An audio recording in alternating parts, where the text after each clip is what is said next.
time good for kids? How much screen time is too much? Should kids be watching screens while eating? As parents of the digital age, we don't have any real answers. Hi, this is Jesal and welcome to Little Joy's Unbox Parenting, where we discuss modern parenting in the Indian context.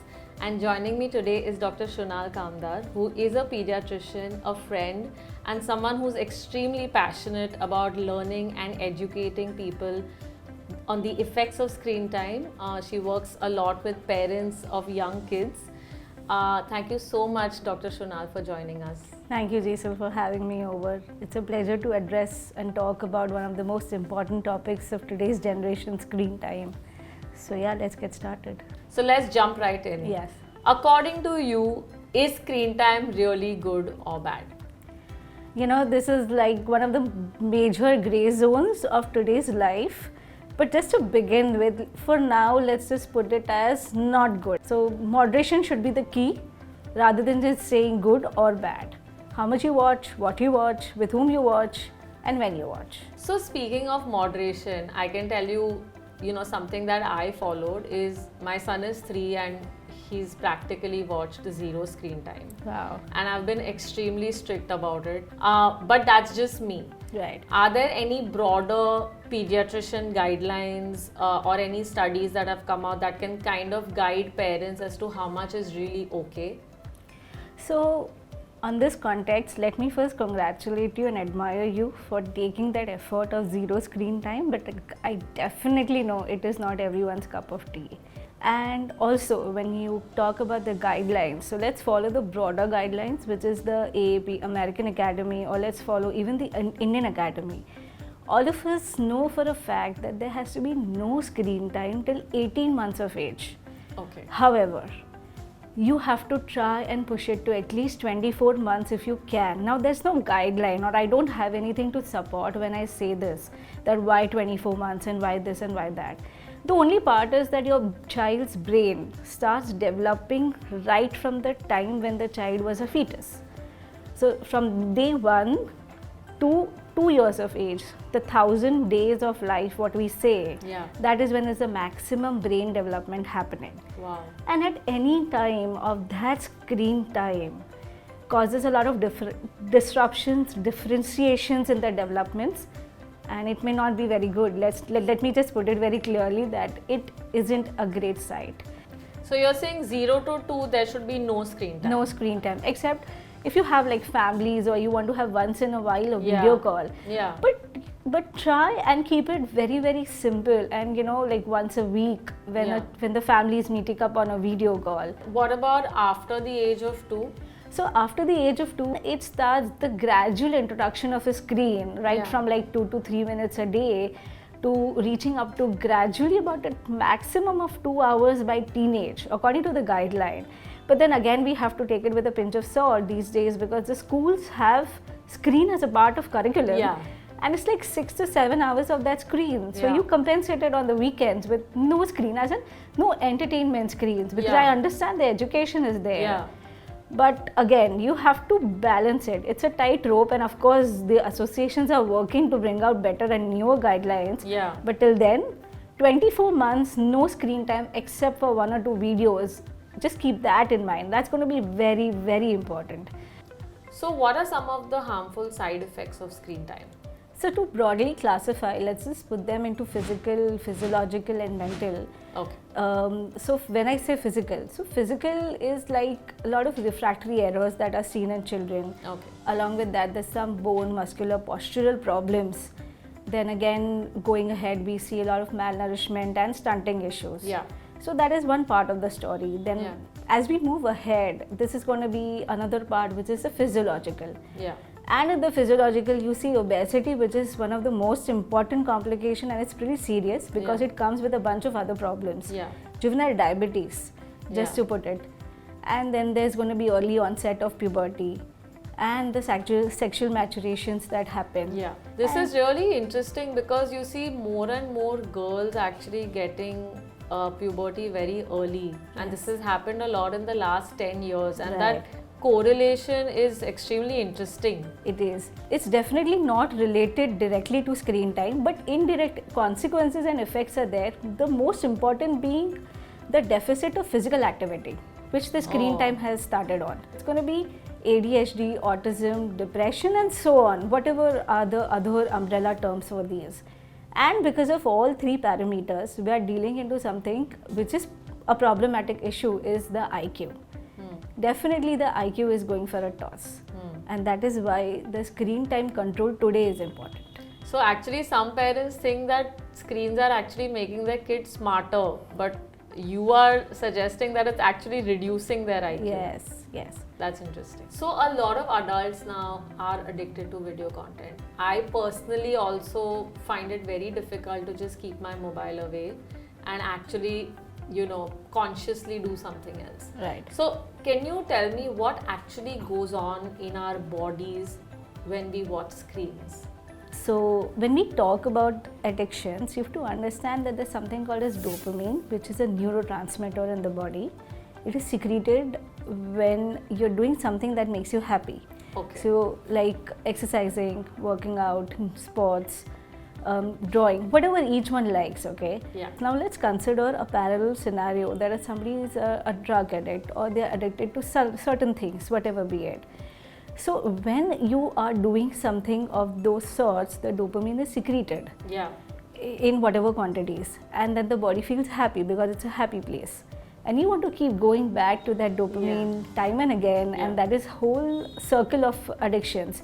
So you do something, you like it, you go back to it. Similar situation arises when you're on the screens.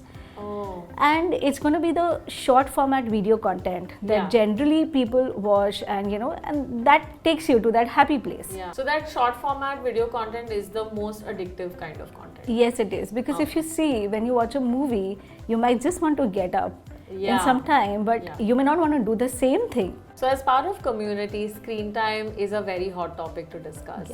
A lot of mothers, share their experiences, and one mom wrote in to us saying how to get a 2-year-old to avoid watching TV while eating. When I'm at home, I don't allow it, and I try other ways to make him eat. But for lunch, sometimes in-laws have the TV on. Is there any good way? So this is a constant dilemma that parents face when it comes to screen time and meal time. So what are your thoughts on that? I don't also understand the obsession with the Indian communities of eating 2 rotis and this much rice and this much dal. But that's not necessary, because we are dealing or losing a lot in the bargain. So screen time is a complete no-no at the meal times. And in fact, let me just quote it here, no screen time at meal time for any age group. Even a half roti, no screen time, very good. Rather than having a 2 roti with screen time. Because the future is not very great for these kids. So no screen time. And assume that now someone has already introduced screens. It's been a few months. The kid is used to having screens during meal time. Is there any hope or way to reverse it now? Most definitely, and you must encourage, but it's a lot of effort on the parental side. And keep all the family members on the same page when you're doing this. Because the child is in the habit of going to the favorite person and demanding it. And your efforts may go a little into the vain. So get everybody on the same page, work on it. And there are many ways, like, most important being is offer, so obviously create some excitement of the food, that you're going to sit on this table, this plate, this spoon. Allow them to feel the food, however messy it gets. And eventually then start with their favorite toys, books, podcast. Of course, they are distractions to some point, but we are sort of coming back from the screen time. So we have to take it very gradually, rather than just not, having anything around. And have more interactive sessions. You as a parent create a story. Have the child have the child talk something into it. And then do role reversals where the child is narrating a story to you. So that's how it works. But have a good conversation. Interaction is going to be the key point there. So you're basically suggesting a step down method. Yes. So at first, say at week 1, your child is already addicted to screens, and what do you do from there? Right. You step down, you listen to an audio podcast, you bring their favorite toy, Yes. you bring read some book to them that they really love. Correct. And then probably after 2 weeks of that, you just have conversations with your child. Right. Knowing that they're going to be terribly bored at the dinner table, how do you entertain them but without using the crutch of screen time or toys Yes. or books? So eventually from screen time you want to just go to nothing, Right. just conversations, and get your child to eat the Yes. food and be happy with what they've eaten, right? And it Yes. took me a long time to accept this. I was so tempted to start introducing screens because my son would just not eat on the dining table. I know it is one of the most trying times. Yeah, and we just decided that, it's okay if he goes to bed hungry on one night and, has only milk or something. Growing up, we would come back from school, leave our bags, change our clothes, and disappear and go down before our mothers could even see us in the house, and come back straight at dinner time after she's yelled out our name 50 times in the building. Yes. Cut to now, I see so many kids in the building who, most of them are just sitting around, most of them are just talking to each other. And it makes me wonder, were we more physically active than kids these days? And I'm sure those kids are also playing their games, playing, or at home playing on their screens. Yeah. So do you think there is any balancing that one can do between screen time and actual physical playtime? How I miss those days. But yeah, there's nothing like balancing screen time with playtime. Okay. Playtime is very, very crucial, and it has been there always. Yeah. It's just the addition of screen time which is compromising the playtime, and it is not right. Yeah. Because in all-round development of a child requires a good amount of physical playtime. Yeah. So it's good that you must encourage your children to have a building culture. Yeah. So have a group of kids, play games, the ones that we played. And now I tell parents also that you must go and teach your kids whatever games you played. Of late I've seen 1 or 2 kids saying we are going into the building, but they're going with a phone. Yeah. That's not what we are looking at. Yeah. So all in all, there's nothing like balancing. It is playtime and it will always remain playtime. So are there any special case scenarios where you actually can give your child a screen? For example, just a couple of months back, my son had really high fever. And the only time I've ever given him 2 minutes of screen is when I wanted him to have some liquids, So do you think that is permissible? Definitely. So this is one of the places or special case scenarios where it is very important to keep your child calm. Yeah. Or just see, because he's fighting with the inner illness, and that feeling he doesn't understand. Yeah. So obviously you have to help him pass this. Yeah. And the better way to do it is through the screens, because he's physically incapable to do anything else. Yeah. So yes, that is a situation which is permissible, but definitely keep in mind the content and the time and compensate for it once the child is okay. Yeah. And also make sure that your child is not falling into the addictions of the cycle. कि मैं बीमार पड़ रहा हूँ तो screen मिल रहा है. Yeah. Just balance it out, explain it, talk it out, and let them know that this is the scenario. And what are your thoughts when parents give screens to children, say in a restaurant or when they're on a flight, or they're at the mall, just to kind of get that some time away from the child so they can actually finish a meal in peace, when they're at a crowded place. How much ever I sympathize with such parents, and I know that they are trying times, and mostly because you want to save yourself from the embarrassment. Yeah. You have to keep it very, very important and clear to a child that there will be no screen time even at such places. Got it. Especially when I'm talking about restaurants.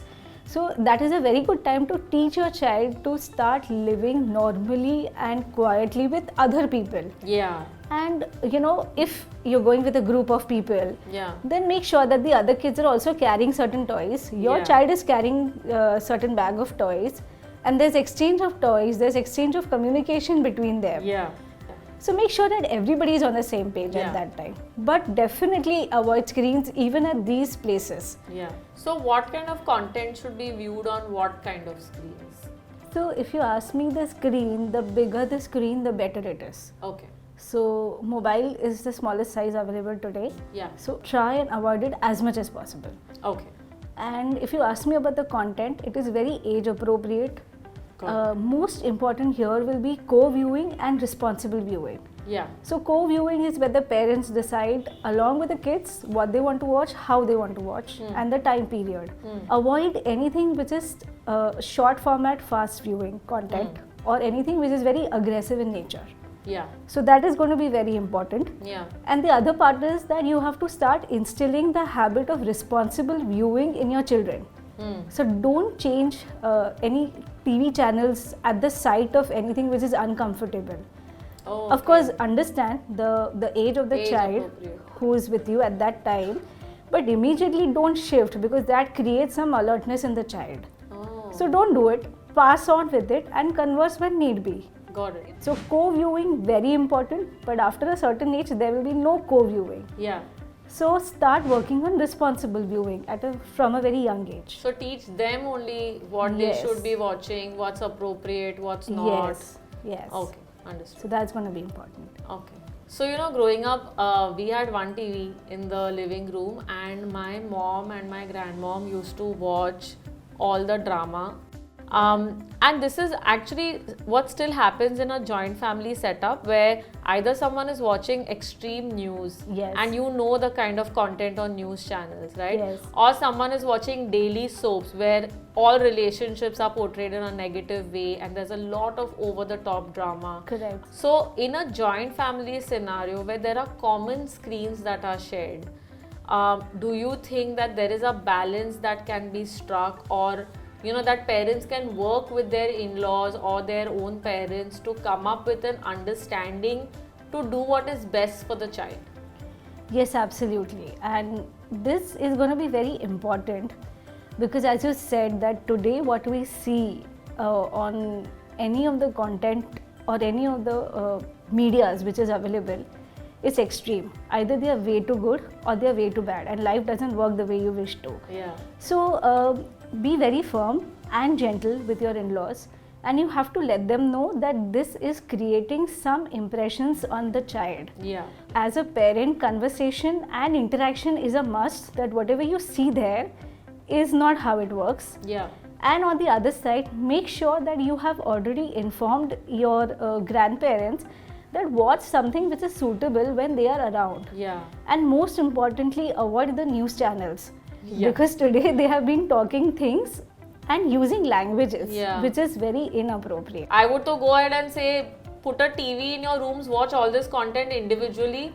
All of this content should not make it to the main living room TV. The best that I would rather tell anybody is, watch something which is not stimulating. It is not teaching. The point is, once you're out of that place or once you're out of that watching content, it does not stay with you. So you should not miss it. Yeah, you should not crave it. Exactly. It doesn't stay with you.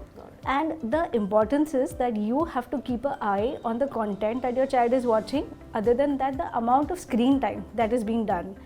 But at the same time, don't show it to your child that you are interfering into their life or you are being a detective. So just like for an instance, what if a parent finds out that their child is watching something that's slightly more adult and not age appropriate, and you find out through these tools? So how do you think one should approach this? So now that you know that a certain adult content has been viewed, you try and bring up the matter at the dinner table or post dinner when there are general conversations, or play something of a similar sort onto the TV and have a general conversation at home saying that this content is age appropriate and certain children are not in a right position or right age to understand whatever is being there, and also discuss the same time what is inappropriate in that. Yeah. And very subtly, very calmly, you make a point so that your child understands that this was for me but not directly. Yeah. To all our listeners, I hope this was an informative episode. See you guys in our future episodes as well. Please like, share, comment and subscribe to our channel and hit the bell icon to get notifications from us. You can download our app or go to our website to shop our products, to consult with experts and to even join our parenting community. I'll see you in the next episode. Bye-bye.